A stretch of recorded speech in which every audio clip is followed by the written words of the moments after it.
This is the Barrell Seagrass, and this week I'm going to see if it lives up to its reputation.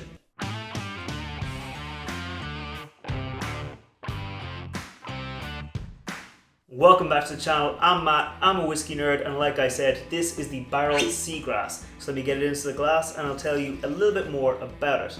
Now, this whiskey is actually fairly well regarded. It won the Double Gold Award at the 2021 San Francisco World Spirits Award, and it's a kind of a unique enough whiskey. So Barrell, they don't really make their own whiskey, they source it from different places, and this was sourced from Canada and America. It's a blend of 4 different rye whiskies, each of which were distilled in different parts of the world, in Kentucky, in Indiana, in Tennessee, and in Canada. So it should have a kind of a different profile coming from those different blends, but also they've done something really cool with the finishing of this whiskey. So this whiskey was finished in rum, apricot brandy, and Madeira wine casks. So that's all going to give different kind of flavors. So rum typically gives some nice round brown sugar sweetness, maybe a bit of banana, maybe a bit of coconut, maybe a bit of pineapple. Madeira wine, it's quite sweet. It normally gives maybe tropical fruits, lemons, limes, mangoes, that sort of thing.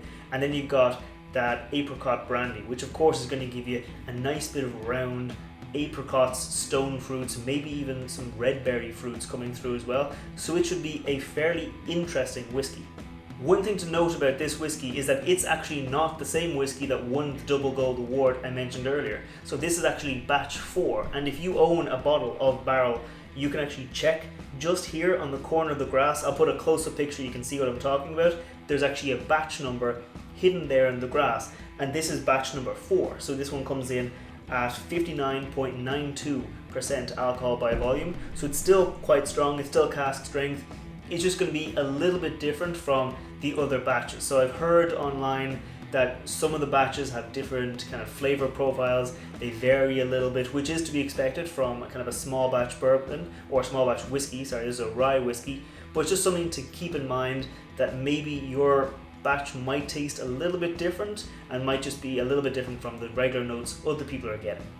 Joe Beatrice from Barrell says that this whiskey is meant to evoke coastal memories, whatever that means. I'm assuming that means they're going to take the kind of maybe floral, grassy notes maybe you get in a rye normally and accent it maybe with some creaminess, some fruitiness, some nice sweetness, kind of remind you of a day spent on the beach with some candies, with some ice cream, maybe something like that, and that might be what they're going for here. But enough talking about it, let's go in for the nose on the Barrell Seagrass.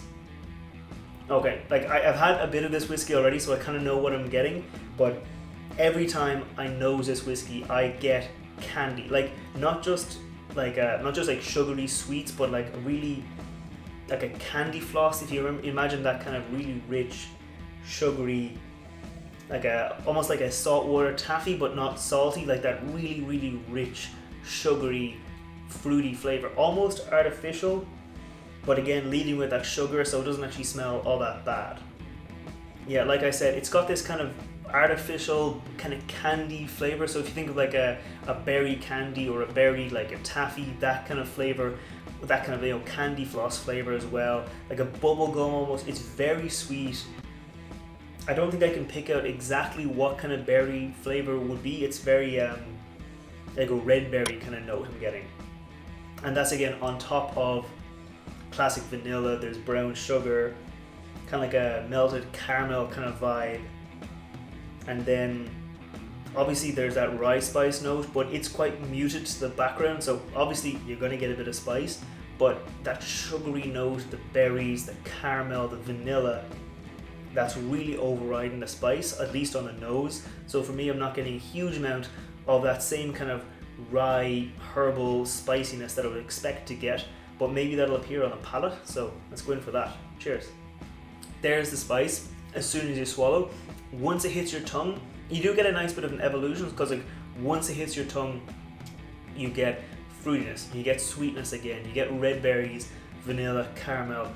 But as soon as you swallow, as soon as it moves into the mid palate, you get that rye spice, you get a bit of oaky spice, you get that classic kind of almost herbaceous note you expect with a rye. Almost like a menthol, a eucalyptus, a green tea, that kind of herbal note is what I'm guessing. I might be getting a little bit of grape as well, but I'm going to go in again and see if I'm getting that kind of wine influence, see if I can get any of the apricot brandy influence as well. So I'm going to go in again. I'm getting a little bit of, okay, yeah, definitely when I swallow it, that's when I get the apricot. On the palate, not really a huge amount of apricot. Like, I can feel the ABV coming through the longer I let it sit in my mouth. The alcohol does kind of make more of an appearance. That was something I didn't note in the nose. There was no alcohol burn in the nose, despite this being basically 60% alcohol. There was like no burn on the nose, but it does make an appearance into the palate towards the end. But like I said, as soon as I swallowed, I got that apricot fruitiness coming through. A little bit more of the kind of vanilla as well came through, and then I get this more punch of the oak coming through, like a nice, as if not a huge amount of charred oak, but just like a nice oak flavor coming through. So I'm going to go in again, but this time I'm going to focus on the finish and see what kind of impression I'm left with at the end. Cheers.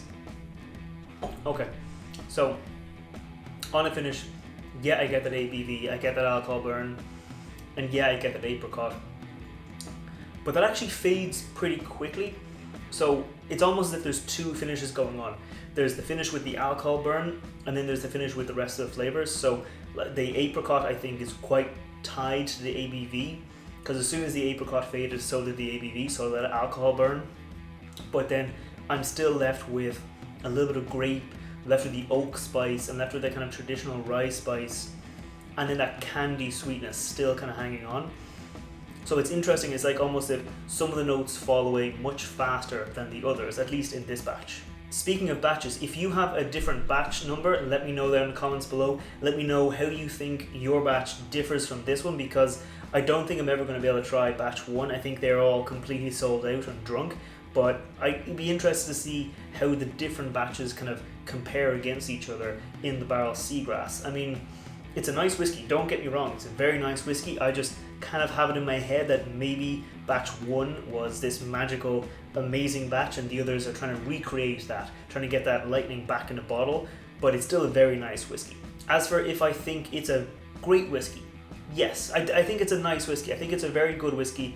I think it is a bit expensive, maybe for what it is, but it is still delivering a solid whiskey into the glass. It's a nice profile, it's a nice flavor, it's quite juicy, it's quite unique as well as ryes go.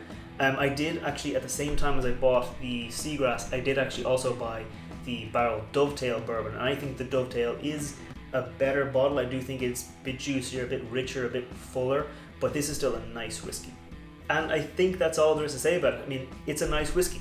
It's an enjoyable whiskey. If you buy this whiskey, I think you're going to like it. I mean, I have heard some people online, and I know you shouldn't listen to people online, say that batch 3 and batch 5 are awful. I mean, maybe I'm lucky and I got batch 4 and it's a good batch. Maybe your mileage might vary, maybe you might dislike your batch, but for me, for my money, I think batch 4, very nice and very enjoyable. So with that in mind, I'm going to leave it, and I'm going to keep on enjoying this whiskey. If you want to see more whiskey reviews, I put out whiskey reviews every Wednesday, and I put out cocktail recipes every Friday, so if you want to see more like this, you know what you need to do. Until next time, sláinte.